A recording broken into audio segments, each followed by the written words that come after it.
신앙 고백 우리 하겠습니다. 나는 전능하신 아버지 하나님 천지의 창조주를 믿습니다. 나는 그의 유일하신 아들 우리 주 예수 그리스도를 믿습니다. 그는 성령으로 잉태되어 동정녀 마리아에게서 나시고 본디오 빌라도에게 고난을 받아 십자가에 못 박혀 죽으시고 장사된 지 사흘 만에 죽은 자 가운데서 다시 살아나셨으며 하늘에 오르시어 전능하신 아버지 하나님 우편에 앉아 계시다가 거기로부터 살아있는 자와 죽은 자를 심판하러 오십니다. 나는 성령을 믿으며 거룩한 공교회와 성도의 교제와 죄를 용서받는 것과 몸의 부활과 영생을 믿습니다. 아멘. 찬송가 193장 부르시죠.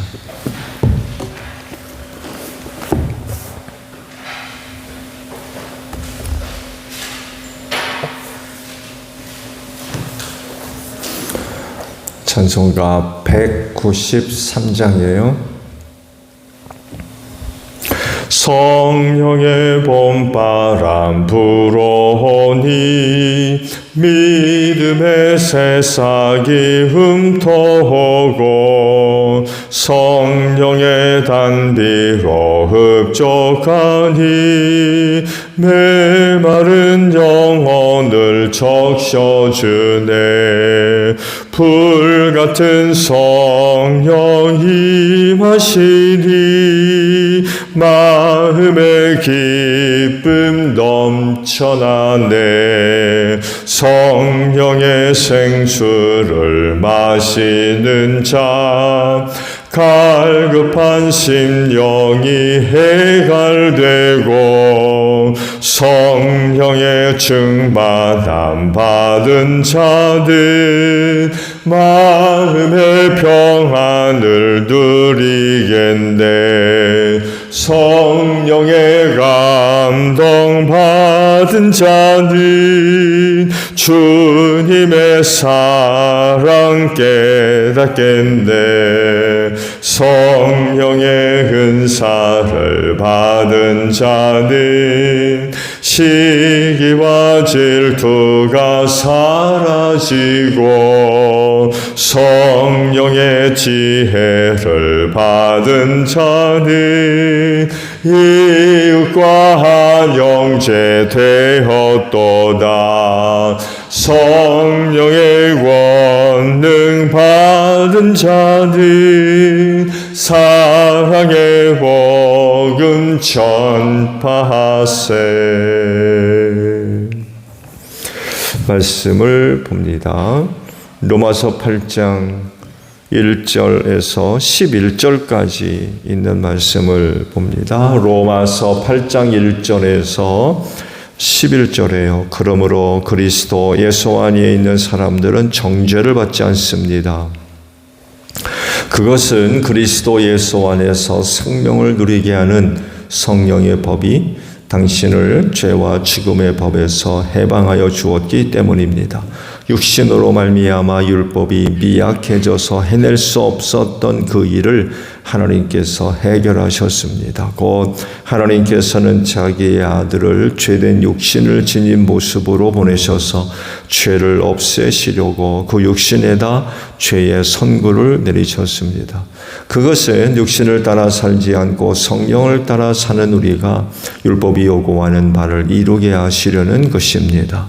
육신을 따라 사는 사람은 육신에 속한 것을 생각하나 성령을 따라 사는 사람은 성령에 속한 것을 생각합니다.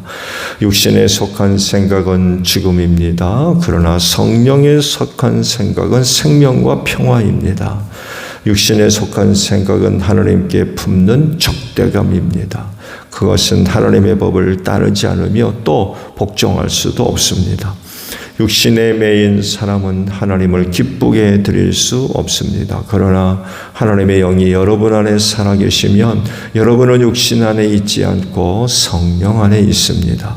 누구든지 그리스도의 영이 없으면 그리스도의 사람이 아닙니다. 또한 그리스도께서 여러분 안에 살아계시면 여러분의 몸은 죄 때문에 죽은 것이지만 영은 의 때문에 생명을 얻습니다. 예수를 죽은 사람들 가운데서 살리신 분의 영이 여러분 안에 살아계시면 그리스도를 죽은 사람들 가운데서 살리신 분께서 여러분 안에 계신 자기의 영으로 여러분의 죽을 몸도 살리실 것입니다. 아멘. 오늘 아침에는요, 5절에 있는 말씀을 함께 나눕니다. 육신을 따라 사는 사람은 육신에 속한 것을 생각하나 성령을 따라 사는 사람은 성령에 속한 것을 생각합니다. 라는 말씀입니다. 한 가지 분명한 사실에 대한 믿음은 꼭 갖고 있어져야 됩니다. 다른 게 아니라 예수를 믿는 사람들에게 하나님의 영을 주셨다는 거예요. 영원히 컨디션 좋으면 계시고 나쁘면 떠나가는 그런 게 아니라 영원히 우리와 함께 계실 영을 자기를 믿는 자들에게 부어 주셨어요. 근데 이제 문제는 이걸 안 믿거나 모르거나 한다는 거예요. 틀림없이 주님께서 제자들에게 성령을 보내줄 것이라고 약속을 하셨고, 그리고 오순절날 임하셨으며, 놀랍게도 제자들 곧 유대인들에게만 성령이 임한 것이 아니라 이방인들에게까지 성령이 임하셨거든요. 말씀이 이루어진 거죠. 그 영이 결코 유대인들에게만 임한 것이 아니라 예수를 믿는 이방인들까지 임했고 받았다 그러면 그건 거짓이 아니라 사실이란 거죠. 그건 믿어야 된다는 거예요. 성령 만들어낸 존재가 아니라 그분은 삼위일체 하나님이세요. 그러니까 오순절날 제자들에게 임하죠. 이거 믿어야 됩니다. 또 하나는 알아야 돼요. 뭘 아느냐? 나와 함께 계시다는 걸 알아야 돼요. 그분은 살아계신 분이세요. 돌같이 나무같이 가만히 살아있지도 않는 그런 존재가 아니라 성령님은 살아계신 분이세요. 그래서 활동을 하세요. 역사를 하시는 거죠. 그런 분이 우리 안에 계시거든요. 성전 삼아 내주하신다고 그랬거든요. 그러면 성령께서 내 안에서 역사하시는 걸 알아야 되는데 모른다는 거예요. 왜 그럴까요? 가장 근본적인 원인은 안 믿어요. 그러다 보니까 성령께서 내 안에 계셔서 여러모로 역사하시며 나를 감동하시고 이끄시는 걸 몰라요.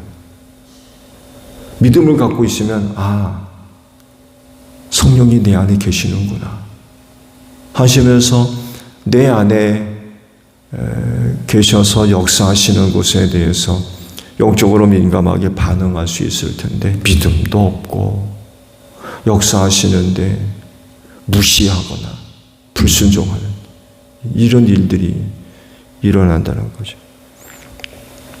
그래서 중요한 것은 1차적으로 성령님께 대한 믿음을 반드시 갖고 있어야 되고 그 믿음으로 그 성령님께 반응을 하고 순종하는 이런 모습들이 꼭 있어져야 됩니다. 오늘 아침에 주신 말씀을 보게 되면 두 종류의 사람을 서로 비교를 하고 있죠. 하나는 육신을 따라 사는 사람을 말씀하시고 또 다른 하나는 성령을 따라 사는 사람을 말씀을 하고 계세요. 이 둘의 차이점이 뭘까요? 육신을 따라 사는 사람은 뭘 생각해요? 육신을 생각합니다. 그러나 성령을 따라 사는 사람은 성령에 속한 것을 생각한다는 거죠. 그러다 보니까 당연히 생활이 다르죠. 생활이 달라요. 육에 속한 것을 생각하며 사는 사람과 영에 속한 것을 생각하며 사는 사람과 달라요. 똑같을 수 없어요. 당연히 육에 속한 것을 생각하는 사람은 육을 위해 살고 그렇게 되면서 타락하고 죄짓지만 성령에 속한 사람, 영의 것을 생각하며 사는 사람들은 그렇지 않은 거죠. 육신을 따라 사는 사람, 육신의 것을 생각하며 사는 사람, 당연히 불신자죠. 그들에게는 성령이 없어요. 그러다 보니까 이런 사람들의 공통점, 자기 배를 신으로 삼고 자기 자신을 그렇게 위한다는 거죠. 하나님의 형상을 조차 지음받았기 때문에 알게 모르게 하나님을 찾습니다. 영적인 존재이기 때문에 그래요.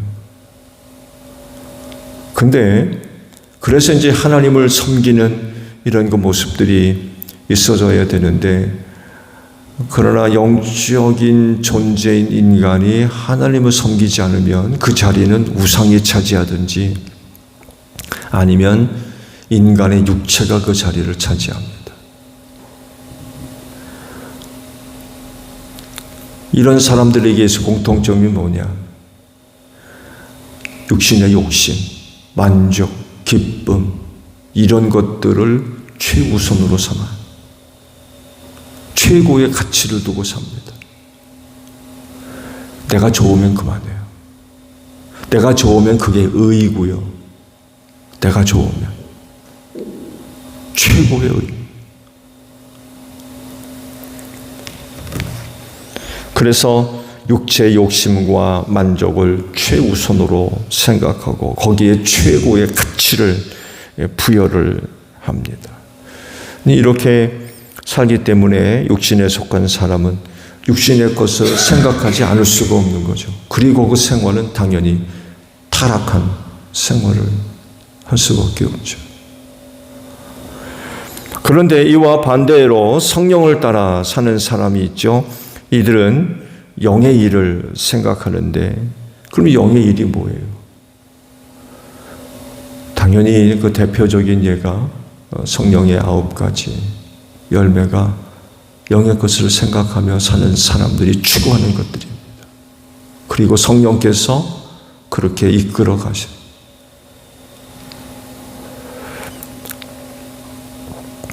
결국 성령께서 내주에 계시는, 함께 하시는 그 그리스도인을 이런 성령의 열매를 맺을 수 있도록 이끌어 가시기 때문에 당연히 그들은 이런 성령의 9가지 열매를 생각하며 그 열매를 맺기 위해서 생활을 하게 되죠. 그래서 결론은 그거예요. 육신을 속한 생각은 죽음이고 영에 속한 일은 생명과 평화다 라고 말씀을 하고 계십니다. 하나님의 그 영이신 성령은 세상을 위해 주신 게 아니에요. 그래서 세상은 성령을 받지 않았습니다. 성령이 없어요. 성령을 받지 않은 세상은요, 당연히 그리고 필연적으로 육체를 위하고 육에 속한 것을 생각하며 죄짓고 살다가 멸망할 수밖에 없어요. 그러나 성령을 받은 그리스도인은 영을 따르고 영에 속한 것을 생각하기 때문에 생명을 얻을 것이고 하나님과 평화를 누립니다.